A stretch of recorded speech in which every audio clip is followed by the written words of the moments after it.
بسم الله الرحمن الرحيم. الحمد لله والصلاة والسلام على سيد رسول الله وآله وصحبه ومن والاه. پێشەم شتێ زۆر سوپاس و دەستخۆشی بۆ برایانی ئینستیتۆی سۆران ژیار بەشی سۆران کە ئەم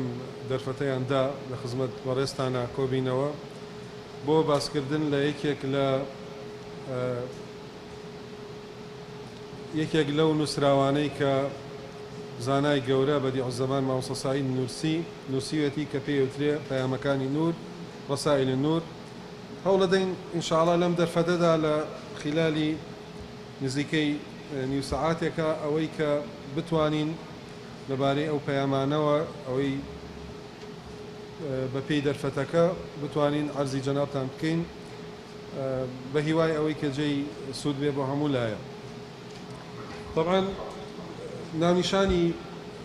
محاضرەکە یان سیمینارەکە رسائل النور ومنهجها في تقرير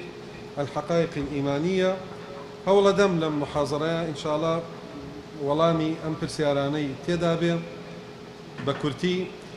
یەکەمیان مامۆستا نورسی کێیە؟ دووەمیان ئەی ڕەسائلی نور چییە؟ ئایا مەکانەت و گرنگی ڕەسائلی نور چییە؟ چۆن لەدایک بوو ڕەسائلی نور و چۆن مامۆستا نورسی ڕەسائلی نوری نووسی؟ پرسیارێکی تر، ئایا ڕەسائلی نور زیاد لە 60 ساڵ لەمەو پێش نووسراوە؟ ئایا بۆ ئەم سەردەمەش هەر بە کەڵک دێت ئەتوانین سوودی لێ ببینین یان نا؟ چونکە ئێمە لە ژیاندا ئەو شتانەی کە هەیە هەندێشت هەیە کۆن نابێ، هەموو سەردەمێک سوودی لێ بین بێ، بەس هەندێشتمان هەیە کۆن ئەبێ، دوای ماوەیەک ئەبێ وازی لێ بهێنین. ئایا پەیامەکانی نور لە کام تای تەرازوودایە؟ پاشان پرسیارێکی تر، منهەجی پەیامەکانی نور لە بابەتە ئیمانیەکانە، لە بابەتی دەعوەیە، منهەجەکەی چۆنە و جیاوازی چییە لەو منهەجانەی تر زانایانی پێشین یان ئەم سەردەمە چ جیاوازیەکی هەیە کە ئەڵێن پێویستە ئەی ئەم هەموو فکر و ئەم هەموو بیر و بۆچوونە نوێ هەیە؟ ئایا پەیامەکانی نوری جارێکی تر دێت کۆمەڵی خەڵکی تر ڕائەکێشێتەوە و عینن وەکو ئەفکارەکانی تر وەکو بیر و بۆچوونەکانی تر جارێکی تر فکرەیەکی تر زیا ئەکا لە مەیدانی موسڵمانانە یان چی ئەکا؟ ئەوێت چی بکات؟ کە ئەویان لە کۆتا پرسیارە خۆی ئەبینێتەوە، ئایا پەیامەکانی نور دەعوە و بانگەوازێکە بەدیلە یان تەواوکارە؟ ئەگەر بەدیلە یعنی ئەبێ کاتێک پەیوەندیت بەس لەگەڵ پەیامەکانی نورە واز لە هەموو شتێکی تر بێنی، تەوبەت پێ بکا لە هەموو شتێکی تر، ئایا وایە یان مکمیلە تەواوکارە؟ هەوڵ دەدەین ئینشاءڵڵا بە کورتی بەپێی ئەو دەرفەتەی کە بڕەخسێ لە خزمەتان ئەم پرسیارانە وەڵام بدەینەوە. پێش هەموو شتێ پەیامەکانی نور دیارە مامۆستا نورسی نووسیوێتی. مامۆستا نورسیش عالمێکی کوردیە، هەر ئەو جلوبەرگەی کە لە بەرچاومانە دەریەخا لە مەنتقەی ئێمە پێیاڵێن مشکی ئەوەی ئەو جامەدانەی کە بەستێتی ئەوە و جلوبەرگی تری کە هەتا وەفاتی کرد ئەو جلوبەرگەی هەر لەبەرا بوو. مامۆستا نورسی وەکو لێرەدا نووسیمانە عالمێکی کوردی بووە لە دێیەک ناوی دەی نورسە لە شاری بەتلیس لە کوردستانی باکوور لە ساڵی 1876 میلادی لەدایک بووە و لە ئورفە کە هەر شارێکە لە کوردستانی باکوور لە ساڵی 1960 وەفاتی کردووە. ژیانی مامۆستا نورسی ژیانێکی تایبەت بووە، ئەحداس و گۆڕانکاری و ڕووداوی زۆری تیا بووە. مامۆستا نورسی خۆی ژیانی کردووە بە دوو بەشەوە، یەکەمیانی ناوە سەعیدی کۆن و سەعیدی نوێ. مامۆستا نورسی لە بیدایەتەوە لە خزمەت زانایانی دەوروبەری خۆی لە کوردستانی باکوور زانستی وەرگرتووە، تەنانەت ناوە بەدیعوزەمان، ناوازەی زەمانە، لەبەر ئەوەی کە زۆر بەتوانا بووە بە تایبەتی لە بابەتی لەبەرکردنە و تێگەشتنە توانایەکی لە ڕادە بەدەری هەبووە و ئەوەی دەری ئەخابۆمان کە ئەو توانایی مامۆسا 90 لە مەتنە عیلمیەکان کە یەکێکیان جەمع الجوامع بووە 90 متونی لەبەر بووە کە هەتا وەفاتی کردووە ڕۆژانە 3 سەعات دەوری کردوتەوە ئەو متونانە و هەموو 3 مانگ جارێ هەموو مەتنەکانی جارێکی تری مراجعەی کردوتەوە لە مێشکی خۆیان. ئەمە جگەلەوەی کە لە بواری تێگەشتنە لە بواری شیتەڵکردنی شتەکانە فەهمێک و تێگەشتنێکی ناوازەی هەبووە کە مامۆستا خۆی ئەفەرمێ الحەمدولله ئەو 90 مەتنە لە ئەخیرە بووە هۆ کاری ئەوەی کە عروج بکەم بۆ حەقایقی قورئانی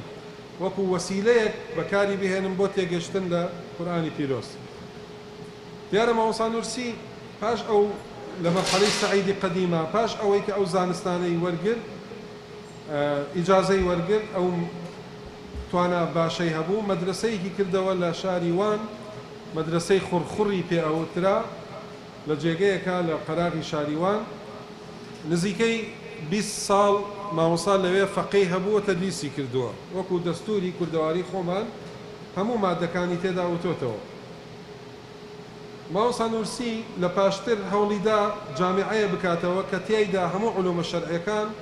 لەگەڵ علومی تازە فیزیا کیمیا جوغرافیا هەموو علومەکانی تێدا خلق بکاتەوە هەمووی بخوێنرێ. ئەوە لە پاشترە هەوڵیدا کە هەوڵی جامیعەی زەهرای پێ ئەوترێ هەوڵی ئەوەیدا و چەند جار 6-7 جار هەوڵیدا چۆ ئەستەمبول مراجعەی جهاتی ڕسمی ئەکرد بۆی موافقە بکەن بەڵام بەداخەوە لە ئەخیرا نەیتوانی بەو شێوەی کە بدایەت ئەویست بەو شێوە بکرێتەوە. مامۆستا نورسی بەڕەحمەت بێ جیهادی مەرحەلەیەکی تری ژیانی جیهادی کردووە لەگەڵ دژی ڕووسەکان و ئەرمەنەکان کە هجوومیان کردووە بۆ بە تایبەتی بۆ کوردستانی باکوور لەو کاتە ئەم خۆی و هەندێک لە تەڵەبەکانی فیداییەکان لە خزمەتی ئابوون کە مقاومەی ئەو سوپایان کردووە لەو کاتە و ئەوە بۆ هەر لە شاری بەتلیس مامۆستا وەکو لێرەدا ئیشارەمان پێ کردووە ئەسیر کرا و نەفی کرا بۆ رووسیا و پاش ئەوەی کە چەند ساڵێ لە رووسیا مایەوە لە ژێر ئەسیریا گەڕایەوە بۆ بە ڕێگەیەکی زۆر ناڕەحەت بە ڕێگەی قاچاقی گەڕایەوە چوە ئەڵمانیا و لە ئەڵمانیاوە زۆر بە زەحمەت گەڕایەوە ئەستەمبول. لەو کاتا لەبەر ئەوەی مەکانەتی عیلمی زۆر بەرز بۆ مامۆستا نورسی کرا بە ئەندامی داری حکمەی ئیسلامی لەو کاتا وەکو لیژنەیەکی باڵای دەوڵەتی عوسمانی وا بوو کە هەموو عولەما بەرزەکانی تیا بوو ئەو کرا بە یەکێک لە ئەندامانی ئەو داری حکمەیە. پاشتر مامۆستا گەڕایەوە وان لەوان ماوەیەک مایەوە دوورە پەرێز بوو لە خەڵک بەڵام لەو کاتا وازیان لێ نەهێنا نەفیان کرد بۆ نەفی کرا و ئیقامەی جەبری کرا بۆ گوندی بارلا کە گوندی بارلا زیاد لە 1200 کیلۆمەتر لەوانەوە دوور بوو نە کوردی تیا بوو نە جێگەیەکی ئەوە بوو سەرڕێ بێ خەڵک پیای بڕوا گوندێکی چەپەکی شاری ئیسپارتا کە زیاد وەکو وتمان لە 1000 کیلۆمەتر زیاتر دوور بوو لە وڵاتی خۆیەوە. مامۆستا نورسی کە کاتێ نەفی کرا ئەو کاتە مەرحەلەی تازەی سەعیدی نوێ دەستی پێکرد مامۆستا مەدرسەیەکی عیلمی ئیمانی فکری دروست کرد بەس ئەو مەدرسەیە ئەوە نەبوو خۆی هەرەم بێت و کۆمەڵی خەڵک وەکو بڵێ خۆی سەرۆک وەزیران بێ و کۆمەڵی وەزیر لە بەردەستیا بێ و ئەوە بکە. مامۆستا لە ڕێگەی نووسینەکانیەوە کە پەیامەکانی نورە پەیامەکانی نور وەکو مەدرسەیەک تەسیسی کرد و هەتا وەفاتی کرد مامۆستا دەعمی ئەم پەیامانەیە کرد بەوەی کە خۆی ئەی خوێندەوە هاوکاری خەڵکانی ئەکرد بۆ ئەوەی بگا بەدەستیان هەتا وەفاتی کرد ساڵی 1960. بە کورتی تەمەنی مامۆستا ئەگەر تەقسیمێکی یعنی تقریبی بکەین زیاد لە 80 ساڵ مامۆستا ژیاوە تقریبا 40 ساڵی ئەبێتە سەعیدی کۆن و 40 ساڵی دووەمی ئەبێتە سەعیدی نوێ. ئایا ڕەسائیلی نور چۆن لەدایک بوو؟ طبعا هۆکارێک هەبوو بۆ لەدایکبوونی ڕەسائیلی نور یان چەند هۆکارێ هەبوو بەس زیاتر تەرکیز لەسەر ئەم هۆکارە ئەکرێ کاتێ مامۆستا نورسی لە کەمەلا بوو عالمێکی دینی بوو لە لای تایر پاشا لە کوردستانی باکوور. تایر پاشا پیاوێکی دەسەڵاتدار بوو، مەکتەبەیەکی گەورەی هەبوو، حەزی لە خزمەتی عیلم و عولەما بوو. یەکێک لەوانەی کە خزمەتی ئەکرد مامۆستا نورسی، خزمەتی مامۆستا نورسی ئەکرد و لەبەرەوەی زۆر عالم بوو کۆمەڵی فەقێ و کەس لە خزمەتی مامۆستا نورسیا بوون ئەو یعنی ئاگاداری ئەو بابەتە بوو و نزیکەوە حەزی بەو خزمەتە ئەکرد. ئەو تایر پاشا پیاوێکی کراوە بوو، جەریدەی ئەو کاتە عیلاقەی خارجی بەقووەت بوو، جەریدەی ئەو کاتەی بۆ هات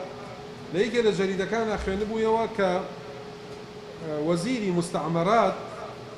ئەو کاتەی بەریتانی قورئانێکی گرتبوو بەدەستیەوە، وتبووی هەتا ئەم قورئانە بەدەستی موسڵمانانەوە بێ ئێمە ناتوانین هیچ بکەین، پێویستە ئەم قورئانە لەناوبەرین نەیهێڵین لە دەستیانە و قەتعی عیلاقی موسڵمانان بەم قورئانەوە بکەین، ئێتر ئێمە توانین چاری موسڵمانان بکەین. کە مامۆستا نورسی گوێی لەم قسەیە بوو تایر پاشا بۆی نەقڵ کرد. طبعا مامۆستا زۆر ناڕەحەت بوو، زۆر تێکچوو، زۆر بێتاقەت بوو. ئێتر لەمەوە قەراری دا کە خۆی وەقف کا بۆ قورئانی پیرۆز، هەموو جوهدەکانی مادەم قورئان هۆکاری ئەوەیە کە موسڵمانان بمێننەوە بە ئیسلامەوە، ڕەبتیان بە ئیسلامەوە بێ، کوفر هەوڵەدا قورئان دوور خاتەوە لێیان و قورئان لە بەرچاوی موسڵمانان یعنی ڕێزی قورئان داگرێ. مامۆستا وتی ئەم قسەی کرد، فەرمووی لەئوبەرهینەنە للعالم بأن القرآن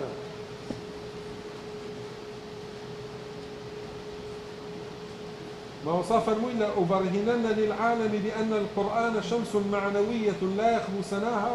ولا يمكن إطفاء نورها. فەرمووی ئەبێ من بیسەلمێنم بۆ هەموو عالم کە ئەم قورئانە وەکو هەتاوێک وایە، وەکو خۆرێک وایە بە ئاسمانەوە، کەس ناتوانێت بیکوژێنێتەوە. ئیتر لەو دەقیقەوە لە ڕاستیە مامۆستا بیری لەوە کردەوە کە هەوڵ و کۆششی زیاتر پێویستە و شێوازی هەوڵ و کۆشش ئەبێ بگۆڕێ بۆ ئەوەی کە خزمەتی قورئان بکەن. هەر لەوەوە مامۆستا قەراری دا کە ئەم جارە پێویستە جامیعەیە دروستکە، جامیعەی زەهرا وەکو جامیعەی ئەزهەری میسر، هەوڵ بدا لەناو ئەو جامیعەیە هەموو علمەکان بخوێنێ، علومی شەرعی و علومەکانی تر، علمەکانی تر، چونکە لە حەقیقەتە ئێستاشی پێوە بێ ئەوانەی کە ئەهلی بێدینین زیاتر خۆیان بەوە ئەوە دەکەن، کەشقەیی بەوە دەکەن کە ئەم علمانەی تر عایدی ئێمەیە و ئێمە بە بۆنەی ئەم علمانەوە ئەتوانین تەحەکومی عالم بکەین، ئەوە بکەین، ئەوە بکەین و علومی شەرعی هۆکارە بۆ دواخستنی خەڵک. بەس مامۆستا ئەو هەوڵەی کە دایە، ئەو قەرارەیدا کە هەردوو علمەکە کۆ بکاتەوە لەو جامیعە و ئەوەی وەکو مامۆستا لە جێگەی ترە ئەفەرمێ ئەم علمانە هیچیان کافر نین، هەمویان مەصدەرەکەیان لە ئاسمانەوەیە ئەم علمانە، کەواتە ئەوەی کە عەرزی علمەکە ئەکا ئەوە ئەوێ علمەکان وا دەرخا کە کافرن. ئەنا هیچ علمێک نییە ڕەبتی بەخواوە نەبێت. ئەسڵەن هەموو علومەکان کەشفی شتە، خۆی علم چییە؟ کەشفی معلومەیەکە. ئیسا علەماکان چۆن زانیوانە ئاو مەسەلا پێگاتووە لە ئێست و ئۆ؟ چۆن زانیوانە؟ خۆ پێشتر ئەوە هەر هەبووە، پێش ئەوەی عەقلی کەس بشکێ ئەمە لە چی پێکدێ هەر هەبووە خۆی. بەس بە علمێک، علمی کیمیایە یان علمی تەحلیلاتە کەشفیان کردووە کە ئەوە هەیە، کەواتە هەرچی علوم هەیە کەشف ئەکا، نەک ئەوەی کە علمەکە ئیختیراعەکە، علمەکە دروست ئەکا. پێشتر علمەکە خۆی هەیە. علمی طب دکتۆرێک کە ئەو هەموو تەحلیلاتە ئەکا، ئەشیعە ئەکا، سۆنەرەکە، چیەکە بۆی کەشفی نەخۆشیەکە بکە، کەشفی ئەوە بکە کە عیلاجەکە، کەشفی عیلاج بکە. ئەوەی سەیدەلانیە هەوڵی کەشفی عیلاجەیە، نەک ئەوەی عیلاجەکە خۆی اختیراعیکە. نەخێر، کۆمەڵێ مەواد هەیە لە کەونا پرژ و بڵاوە، هێت کۆیەکاتەوە لە یەکێدا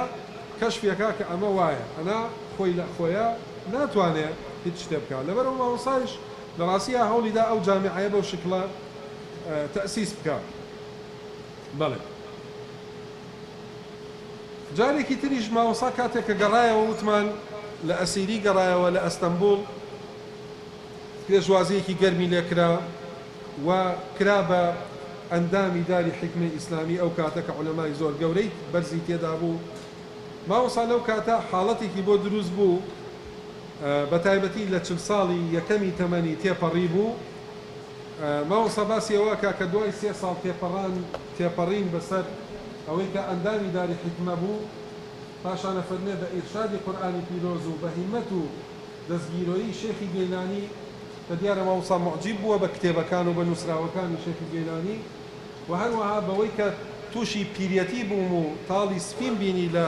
سەر و ڕیشی خۆما ئەمە تەئسیری پێکرد ماوەسا ئەڵێ تووشی سەئم و مەلەل و بێتاقەتی بووم بە تایبەتی لە ژیانی حەزاری و پێشکەوتنی ئەو سەردەمەی ئەستەمبول کە زۆر متەتەویر بووە لە چاو جێگەکانی ترا وان لێ هات کە بێتاقەت بووم لەو ژیانە دائی غوربەت و حەنین بۆ لای وان و بۆ وڵاتی خۆم لێی دامەوە جارێکی تر وتم خۆ من هەر ئەوێ بمرم کە مادەم ئەمرم بە بڕۆمەوە لە وڵاتی خۆم بمرم عەلا کولین کۆمەڵێک برادەری ماوەسا هەوڵیان زۆردا لەگەڵ ماوەسا کە واز لەو فکرەی بێنێت تۆ لێرەدا خزمەتەکەیت و خەڵکێک لە ڕووی علمیە و ئیسفادە لە تۆ ئەکا تەنانەت لەو کاتە ماوەسا پێش ئەو کاتێش یعنی حتا پێش ئەوەی ماوەسا ئەسیریش بکرێ ماوەسا چەندها جار چووە بۆ ئەستەمبول بۆ بابەتی جامعەی زەهرا بۆ ئەوەی کە تەقدیمی کا لەوێ لە جیهاتی ڕسمی موافقەیان لەگەڵ لێ وەرگرێ تەنانەت پیرەمێردی شاعیری خۆمان کورد پیرەمێرد لەو کاتە ئەویش تەلەبەی کولیەی حقوق بۆ لە ئەستەمبول لەو کاتە خۆی باسەکە ئەڵێ یەکێک لە تەلەبە کوردەکان لەوێ بوو ئەڵێ جێگەیەک هەبوو بە زۆری کوردەکانی تیا کۆ ئەبوویەوە کوردەکانی دیاربەکر یەکێک لە تەلەبەکان کە هاتوچۆ ئەوەیە کرد و کورد بوو جارێکیان بە منی وتی عالمێکی زۆر گەورە هاتووە ناوی سعیدی نورسیە خەڵکی نورسە هاتووە تەحەدایەکی زۆر گەورە ئەکا ئەڵێ لەسەر دەرگای غورفەکەی نووسیوێتی جوابی هەموو پرسیارێ ئەدرێتەوە پرسیاریش بە کەس ناکرێ وەکو تەحەدایەکی گەورە جا پیرەمێرد ئەڵێ منیش بەڕاستی ماوەسا نورسی نەئەچوو بە عەقڵما کە ئەوها عالمێکی گەورە بێ ئەو توانە علمیەی هەبێ ئەڵێ وەکو مەلایەکی طەبیعی وتم کوڕە خۆ ئەزانێ مەلای چ گوندێکە هاتووە و ڕێکەوتوتە ئێرە و ئەو تەحەدایە ئەو ئەواکە عەلا کولین دوای پیرەمێرد چووە بەلای ماوەسا نورسی و زۆر لە نزیکەوە بە خزمەتی ماوەسا نورسی گەشتووە و زۆر معجیب بووە پێی باسێکە لە چەنەها کاتی خۆی مەقالەیەک نووسی لەو بارەوە و لاپەڕەکانی گۆڤاری ئەو کاتەی گۆڤاری ژینی ماوەسا پیرەمێرد بڵێن لەو کاتە باسی کۆمەڵی مەواقیفی ماوەسا نورسیەکە هەمووی ئیعجابێکی زۆر دەرەبڕێ کە کاتێ بە خزمەتی ماوەسا نورسی گەشتووە و باسی ئەو حاڵەتانەی ئەو کاتەی ماوەسا نورسیەکە کە لە ئەستەمبول بوو عەلا کولی ماوەسا نورسی لە ئەستەمبول لە هیچی کەم نەبوو لە ڕووی مەنسەبەوە لە ڕووی ڕێزەوە لە ڕووی هەموو شتێکەوە بەس ئەو حاڵەتە نەفسی بۆ دروست بوو زۆر بێتاقەت بوو ناڕەحەت بوو قەراری دا بگەڕێتەوە و ئەوە بگەڕایەوە بەڵام کە گەڕایەوە وازیان لێ نەهێنا و ئەوە بوو بە زۆر وتیان نابێت لێرە بمێنی ئەبێت بە تایبەتی لە بیدایەتی هاتنی ئەتاتورکە مستەفا کەمال ئەتاتورکە لە تورکیا کە چەند شتێکە بوو زۆر قەدەغە بوو یەکێک لەوانە مۆزوعی کورد ناوی کورد و وتەی کوردی و هەموو شتێکی کورد یەکێک بۆ لە قەدەغەکان ئەویش بە حوجەی چی بە حوجەی ئەوەی کە شێخ سەعیدی پیران لەو کاتە شۆڕشی کرد زدی ئەتاتورک ئیتر لەوەوە فرسەتێکیان بۆ دەستکەوت کە کوردی و کوردایەتی و قسەکردنی کوردی و هەموو باس و خواسێکی کوردی و ناوی کوردستان قەدەغە کرێت یەکێکی تر لەو شتانە کە زۆر دژایەتی ئەکرا لەلایەن مستەفا کەمال ئەتاتورکەوە بابەتی تەسەووف بوو چونکە لە کۆمەڵی خەلیفەی مەولانە خالیدی نەقشبەندی لە تورکیا دەوریان زۆر بوو خەڵکێکی زۆر ئەهلی ئیمان بوون بە بۆنەی ئەوانەوە ئەوەش یەکێک بوو لەو خاڵانە ئەوانیش هاتبوون شۆڕشیان کردبوو بەسەر ئیسلامە و بەسەر موسڵمانانە ئەمە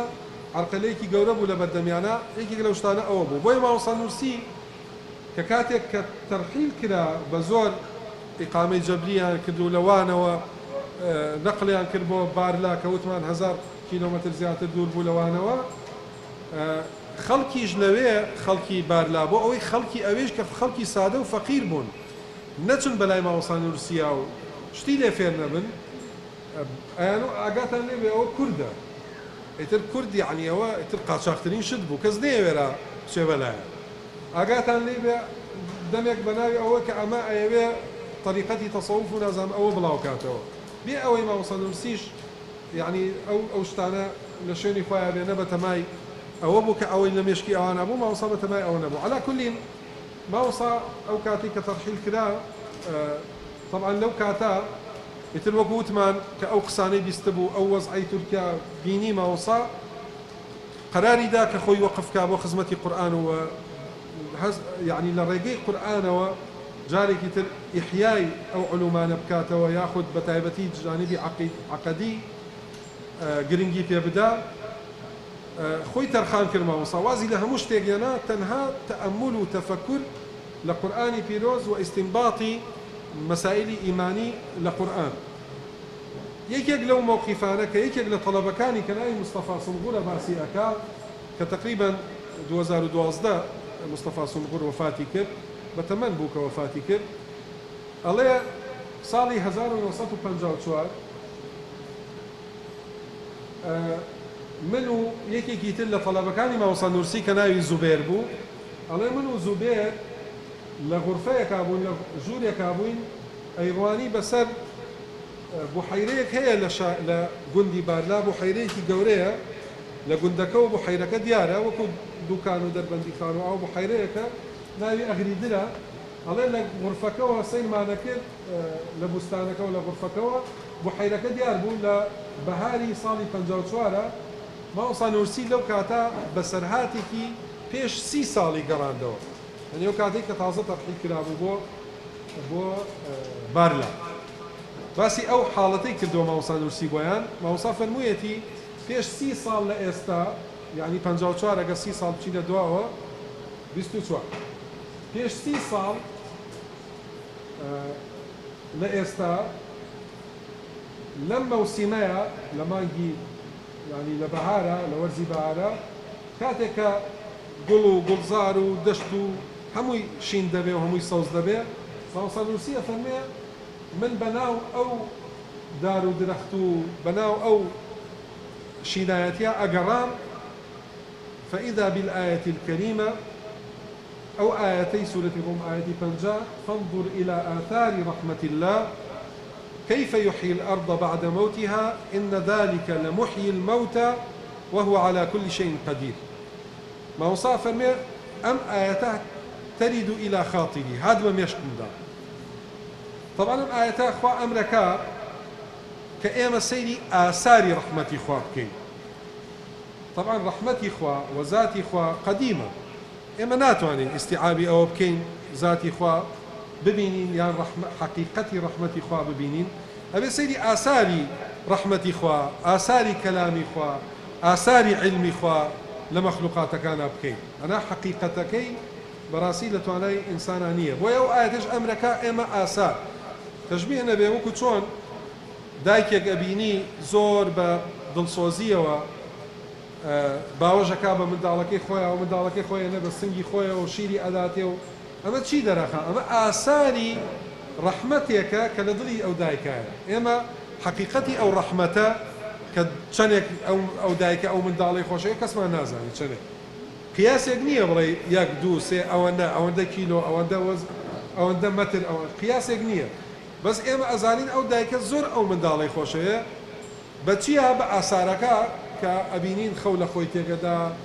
یعنی خواردن لە خۆی تێگەدا چیەکە لە بەرخاتنی و منداڵە ئاساری ئەو ڕەحمەتەی دڵی دایکەکە ئەبینین لە تەسەڕوف و لە عەوسوکەوت لەوایە تەشبیه نەبێ وەلیلای المەثەل الأعلا ئێمە توانای بینینی حەقیقەتی ئەو ڕەحمەتەی دایکەمان نییە چ جای حەقیقەتی ڕەحمەتی خوا لەبەرەوە خوا ئەمرمان پێەکە ئێمە ئاساری ڕەحمەتی خوا ئەس پێ بکەین کە یەکێ لەو شتانە ئەو گوڵ و گوڵزار و شینبوونی زەوی و ئەوەی کە لە بەهارە ئەبین لێ هەرێکێ لە ئێمە ئەگەر باخێکی سێ بە چواری هەبێ لە حەوشەی ماڵی خۆیان کۆمەڵێک گوڵ و گوڵزار و ئەوەی لە چیمەن و ئەوەی لە حەوشەکە بێ زەحمەتێکی زۆری توش ئەبێ بە دائیمە خەریکی بێ دائیمە دەستی پێوەی بێ دەرمانی بۆ بێنێ ئەوەی بێنێ ئەمە حەوشەیەکی گچکۆکەی سێ بە چوارێکە جاوەرە ئەم هەموو دەشت و چیا و بەهاری لای ئێوەش مەسەلا بەهارێکی کەسک سەیریکە ئەم هەموو شاخ و چیا و دەشت و کەسکردنی ئەمە ئیدارەی ئەمە یعنی بزانە ئەمە قودرەتی زاتێک نەبێت کە خوای گەورەیە لە توانای کێ هەیە ئەو هەموو جوانیە بەمەرجێ تێکەڵ و پێکەڵیشە ئەوە نییە بڵێ هەموو شتەکان بە مەزبوطی لە شوێنی خۆیان ئەمە گوڵێکی زەردە ئەمە سپیە ئەمە سۆرە ئەمە چییە کەچی سەرەکەی لەو تێکەڵ و پێکەڵیشە ئەو هەموو جوانی تێدایە على كل ماوەسا نورسی ئەم ئاەتە زۆر تەأسیری تێکرد حتا ماوەسا ئەفەرمێ خوای گەورە دەرگای فتحی لێکردمەوە لە ڕێگەی ئاەتەوە ومن ئەڕۆشتم و ئاهاتم بە دەنگێکی بڵند بەرز ئەم ئاەتەم چل جار خوێندەوە هەموو جارێ بە سەوتێکی یعنی بە سەوتێکی بڵند ئەم خوێنەوە و کاتێ ئێوارەم هات بەسەرا هاتمەوە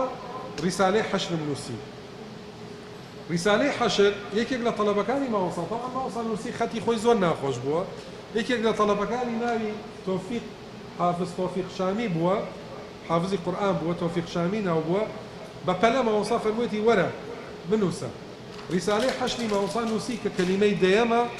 لە پەیامەکانی نور و ڕیسالەیەکی زۆر گرنگە ئەگەر پێ ڕابگەین لە ئەخیرا باسی ئەکەین حتا ماوەسا نورسی لە کتێبی شوعاعاتە تەحەدا ئەکا ئەفەرمێ ئەوەی ڕیسالەی حەشر بخوێنێتەوە بە وردی ماوەسا تەحەدا ئەکا ئیلا ئەبێ ئیمانە هێنێ بە قیامەت ئیمانە هێنێ بە حەشر ئیلا ئەفەرمێ ئەگەر وانە بوو وەرە حاسبني حسابا عسيرا ورا محاسبة بك زور بتندي محاسبة بك أجر وانا رسالة حشر عربية تقريبا هشتاو فصول لا برا أبي بس ورد بيني أبي لخين نوا وردي أبي أجر بي خيني توا استفادة كي زورك لو كاتا لبركتي تأمل لو آيات خين نوي زوري أو آيات تلجار خين نوي أو آيات ما وصاف فما رسالة حشر لدايد بو بكورتي من أما يتشي بلام أما أو بلام كلا دايقوني رسائل نور هموي أوها أما بولا دايقوني رسالة لبارلا باخي كي زور خوش هبوا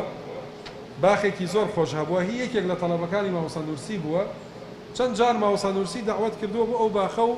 ما وصل نورسي شوتا أو باخو كو باخ خوي وابوا باخ كزور خوش من شو مثلا أو باخا يعني لهمو لا يكوسي ما شاء الله هموي دار ودرختو شینایەکی زۆر و سەوزی و یعنی ئینسان دڵیەکرێتەوە بەڕاستی ئاوی تێدایە و ماوەسا لەوێژ کۆمەڵی ڕسالەی تری ئەوە کردووە یعنی تەئلیف کردووە یعنی مواقفی ئەوها یعنی تەئسیراتی تەئەمولاتی لە ئاەتێک یان لە فەرمودەیەک یان لە مووقیفێک یان لە شتێک ئەوها بینینێک چونکە ماوەسا نورسی لە چەندەها جێگا فەرمێت ئێمە دوو قورئانەمان هەیە قورئانێکیان طبعا ئەمە پێش ماوەسا نورسی ژەم قسە کراوە بۆ نمونە ئیبن تەیمیە بە ڕەحمەت بێ یەکێکە لەوانەیە ئەو قسەی کردووە قورئانێکمان هەیە مەقروءە ئەوەیە لە بەردەستمان هەیە قورئانێکی ترمان هەیە منزورە ئەوەیە کە ئەیبینین سەیری ئەمانەی دەوروبەری خۆت بکە هەرچیە لە دەوروبەرتە ئینسان دەتوانێت ڕێگەیەک بێ بۆ گەشتن بە خوای گەورە بەڵێ اینجا ماوەسا نورسی یەکێک لەو مەنهەجانەی کە هەیبووە بۆ نووسینی ڕەسائیل یان بۆ نووسینەکانی خۆی بیر بکەنەوە ئیسا هەرێکێ لە ئێمە لەوانەیە شتێک بنووسین لە فەیسبووکە لە نووسینی خۆمانە یعنی شتێک بنووسین ئەسڵەن بیر لەوە ناکەیتەوە زۆر جار ئەم نووسینە با ببێ بە شەفاعەتکارت و بمێنێتەوە کەچی سەیری کە ماوەسا نورسی چەند لە ڕووی ئیمانەوە لە ڕووی تەقواوە چەند بیری تیژ بووە ماوەسا لە مەعاتە ئەفەرمێت چی ئەفەرمێت اعلموا أني قد أكتب تضرع قلبي إلى ربي جاري وابو التضرع لشونيج لعبادة لخواناسيا ماوەسا کۆمەڵێ دوعای هاتووە بەدەما کردوێتی کۆمەڵێ دوعای هاتووە بە دڵا کردوێتی و ڕووی کردوتە دیوانی خوای گەورە ئەو دوعایانە ماوەسا ئەفەرمێ بزانن من هەندێک جار ئەو دوعایانە طبعا لە ڕسائلی نورە ئەو دوعایانەی زۆر تایە ماوەسا چی هاتووە بەدڵیان لەو دوعایانە نووسیوێتی ماوەسا ئەفەرمێت دوعای شتێک لە دڵی ئینسانە بێ من شأنه أن يستر ولا يستر پێویستە شتێک بەبینی خۆت و خوا ئەو دوعایە و ئەو داوایە نەیخەیتە سەر کاغەز و بینووسی بەڵام ماوەسا ئەفەرمێ بەڵام رجاء من رحمته تعالى أن يقبل نطق كتابي بدلا عني إذا أسكت الموت لساني بەزە فەرمێ کاتێک کە مردن زمانمی نەهێشت زمانمی لاڵ کرد تەواوی تر دوعا نامێنێ بۆیە ئەینووسم لەبەر ئەوەی ئەو دوعایە بمێنێتەوە هەر ئیشی خۆی بکە مانەوەکەی وەکو سەدەقەیەکی جاریە بمێنێتەوە هەر ئیشی خۆی بکە پاش ئەوەی کە زمانیشم نەما ئەو زمانی نووسینەکەم هەر بمێنێت یعنی مامۆستا نورسی بەڕەحمەت بێ کە ڕەسایلی نووری نووسیوە ئەو شتانی کە تەسجیل کردو ئاوا کردوێتی بۆ ئەوەی نەنووسیوە خەڵمەت حیبکا و چەپڵەی بۆ لێن و هەدیەی بەنێ و نازانم چی و ئەم بابەتانەی کە شتی دنیایی پارەی پێوەرگرەیان ئەوە بێ تەنها هەدەفیەوە بۆ کە ڕەزامەندی خوا بەدەست بێنێ بەڵێ کەواتە بە کورتی ئەگەر تعریفێکی ڕەسائیلی نور بکەین ڕەسائیلی نور مامۆستا نورسی لە زۆر جێگەی ڕەسائیلە خۆی تعریفی کردووە دوو تعریفە توانی بکەین بۆ ڕەسائیل تعریفێکی مادی و تعریفێکی معنەوی تعریفی مادیەکە ڕەسائیلی نور بریتیە لە 9 بەرگ 9 مجلد لە بیدایەتەوە دەست پێ ئەکا بە کەلیمات لەمەعات شعاعات ئەڕوا هەتا سیرەی ذاتی مامۆستا 9 بەرگە ئەمە لە ڕووی مادیەوە 9 بەرگ کتێبە کە زیاد لە 6,000 لاپەڕێ لە ڕووی مادیەوە ئەی لە ڕووی معنیەوە ڕەسائیلی نور چی ئەوێ ڕەسائیلی نور مامۆستا لە شوێنێکە ئەفەرمێت تەفسیری شوهودی قورئانە یعنی تەفسیرێکی قورئانە کە ئەو تەفسیرە شوهودیە شتەکانم بینیوە بە چاوی خۆم بینیوە لە شوێنێکە مامۆستا نورسی لە ڕەسائیلە لە مەلاحقە ئەفەرمێ بێگومان بن من ئێوە ناخڵەتێنم ئەوەی بینیومە بە چاوی خۆم ئەوەم نووسیوە نەک بۆچوونم وایە ئەوەم وایە نە ئەوەی بە چاوی خۆم دیومە یان علم اليقین یان عین اليقینم هەیە ئەوەم نووسیوە بۆتان یان عین اليقین یان علم اليقین یان بە چاوی خۆم بینیومە ئەوەم نووسیوە بۆتان ئەنا ئەوی تر هیچ شتێکم نەنووسیوە کە ڕەیە بێ کە مەشکوک بم تایە یان متەڕەدید بم بەڵێ وفيضك لفيوزات قرآن وطبعا مقاصديشة رسائل نور بيقاتوا لأويك كومل مقاصد لمقاصد كان قرآن كما وصل نرسي رأي وايا شوار مقاصد هي لقرآن بيروزا ما وصل فرمي همو آية لآية كان قرآن يك لما مقصدانا يان زيادة لمقصدانا تدار طبعا إمام فخر الدين الرازي رحمة خوالي به بيش ما وصل نرسي لتفسيري وما علمناه الشعر وما ينبغي له لسورة ياسين لتفسير آياتها على قرآن سي مقاصد هي سيان يعني باس كردوه حشر ونبوة وتوحيد بلا ما وصل نرسي لرسائل نورا مقصدي تشوارمشي زياد كردوه كبريتيا لعبادة وعدل وطبعا رسائل نور كتأليفي كردوه ما وصاوا نزانا لشون كابوه وفينكو استعلاماتی هەبوو کۆمەڵێ خەڵک و تەلەبە و ئەمانەی لەبەردە سابووە بە ئارەزووی خۆی زۆر جار نەخۆش بووە مراقبەی لەسەر بووە لە حاڵەتی غوربەتا بووە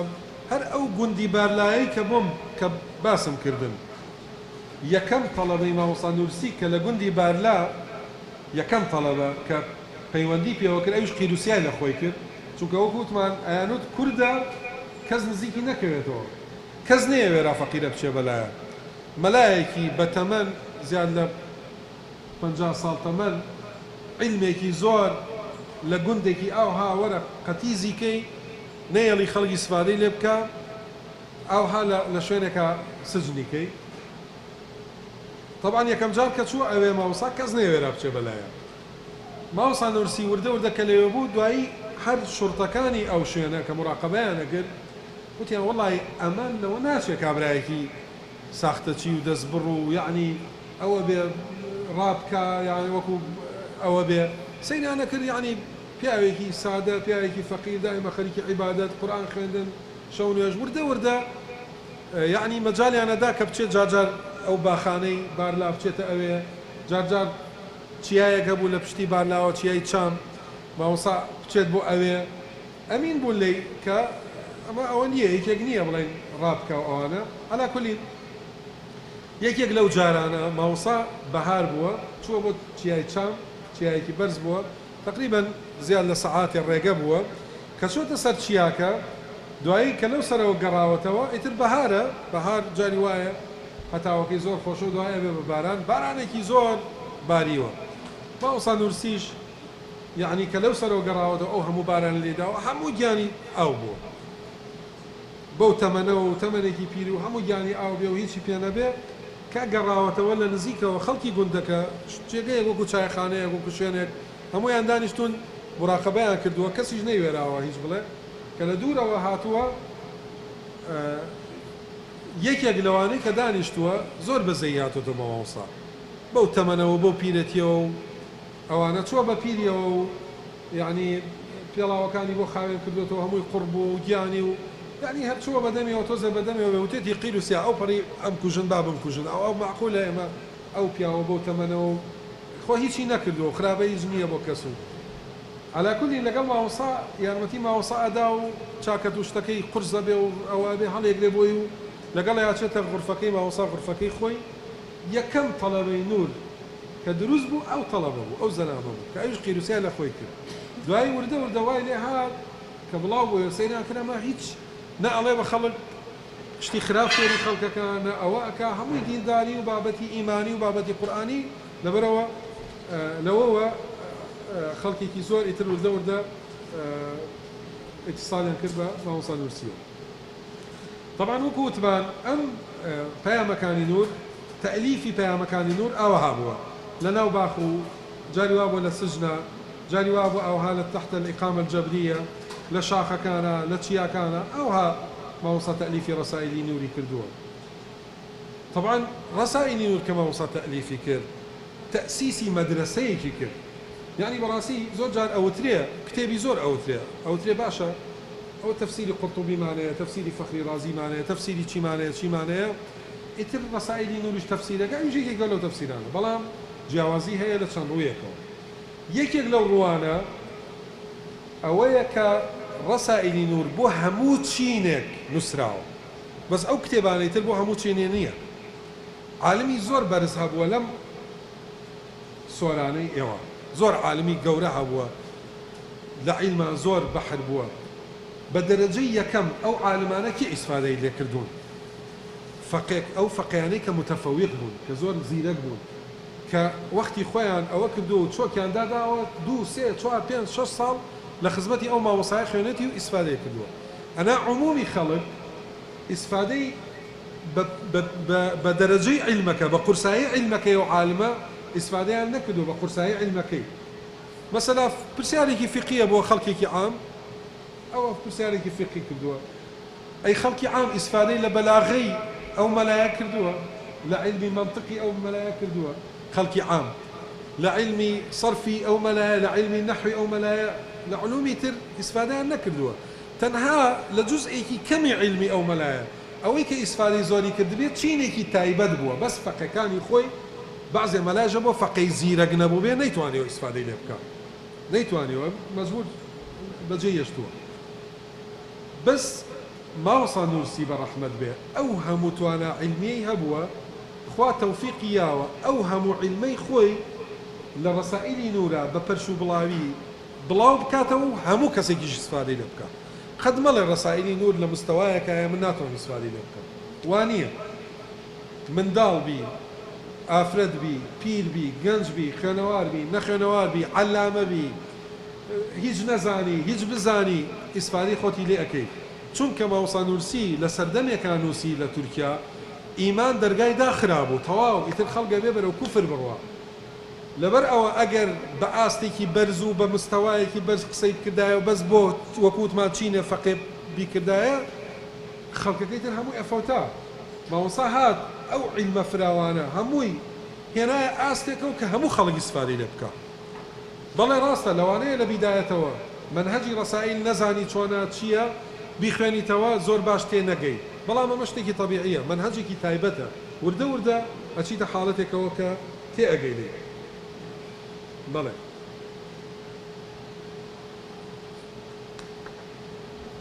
یەک لەطیفە هەیە لێرە باسی بکەم وەختەکە لەوانەیە تەواو بوو بێ ڕەسائیلی نور ئەوانەی کە زۆر ئیسفادەیان لە ڕەسائیلە کرد گەشتبوونە ئاستێ وين لي هاتبو بونو سينوي رسائل وقت طبعا نبو دسو خطيان يعني بخط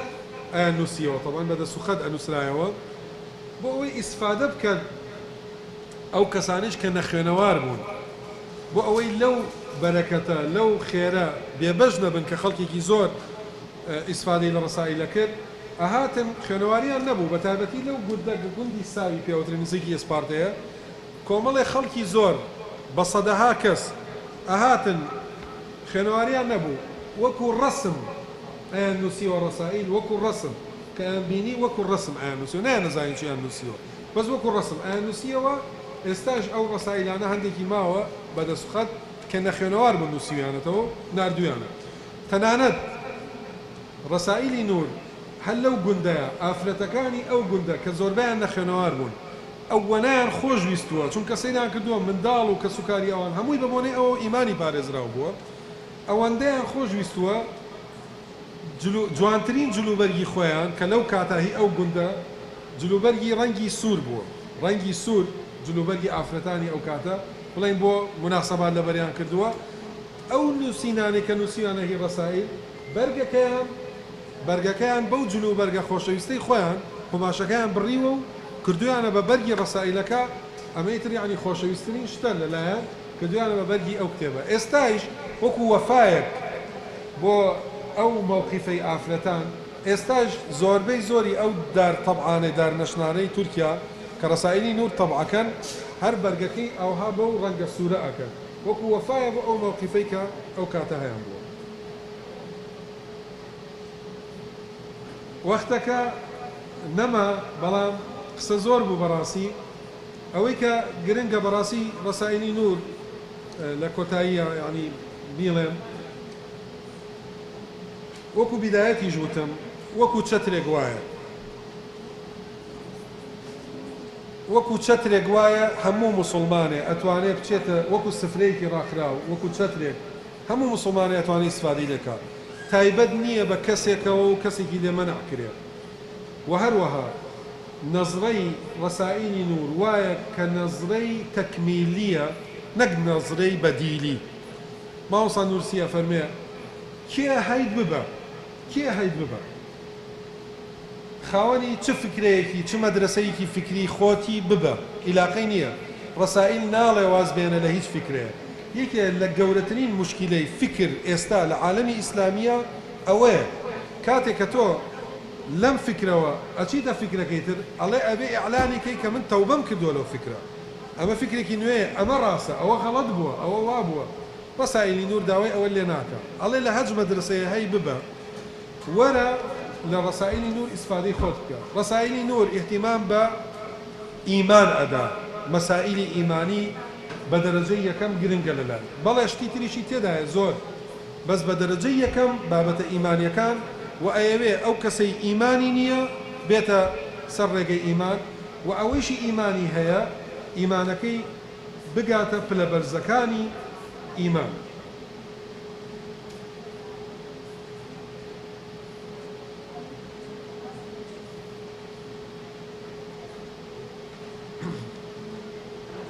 وما وصى نورسيش خالقي تلك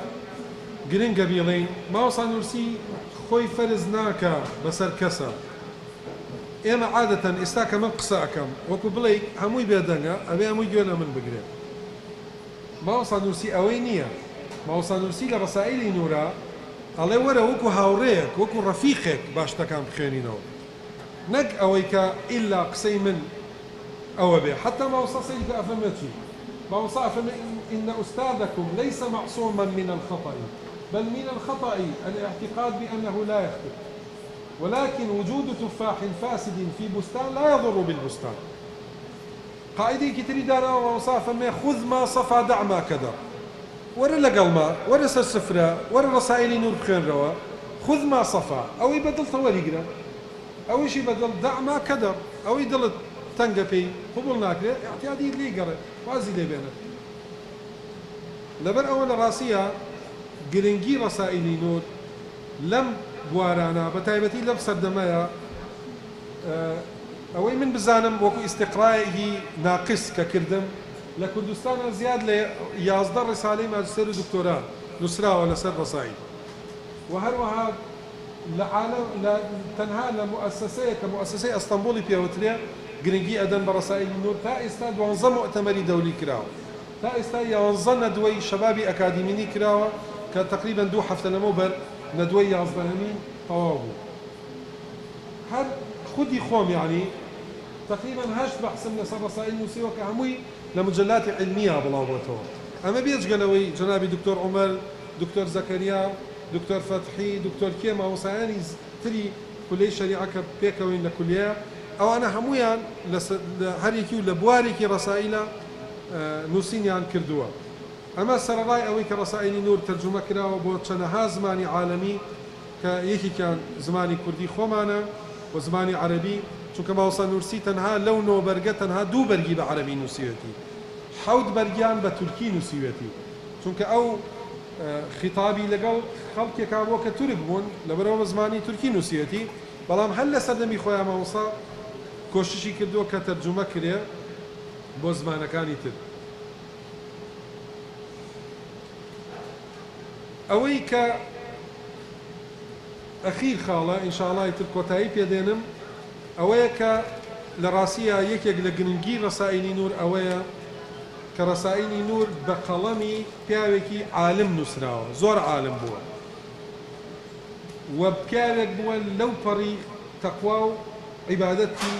عیبادەت و خواناسی و خواپەرستیە بووە لە قیمما بووە ئەمە جگە لەوەی هیچ ئیشێکی بە کەس نەبووە نەخۆی هەڵبژاردووە بۆ پەرلەمان و بۆ ڕئیس وزەرایی و بۆ چی و نە حیزبی هەبووە و نە حیزبی ئەبێ و هیچ ئەم بابەتە نەبووە خەڵک کۆکاتەوە لێی ئەسڵەن مامۆستا فەرمێ ئەگەر ئەتانەوێت بێن بۆ لام ڕسائیل بخوێنەوە مەیەن بۆ لای بێت زۆر هەوڵی ئەوەی داوە کە خەڵک پەیوەست نەبێ پێوەی زیاتر ڕەبتی هەبێ بە ڕسائیلەوە شتەکان زۆر بوو بەڵام دەرفەتەکە کەم بوو بە هیوای ئەوەی کە ئینشاءڵڵا هەموو لایەکمان بتوانین زیاتر ئیسفادە لە ڕسائیل بکەین و هەموو لایەکمان ڕسائیل بخوێنینەوە چونکە ڕسائیل هەرچی فکری خۆت هەیە خۆت خاوەنیتی و لی دەگەڕێ بۆت ئەگەر شتێکی خراپ هەبێ ئەوە ئەگۆڕێ ئەنا شتی باش ناڵێت تەوبە بکەلەوەی کە هاو بووە چیت هەیە بتبێ کەیفی خۆتە بەس ئێستا وەرە ئیسفادەی زیاتر بکە بۆ تەقویەی بیر و باوەڕ و بیر و بۆچوونی خۆت وصلى الله على سيدنا محمد وآله وصحبه أجمعين والحمد لله رب العالمين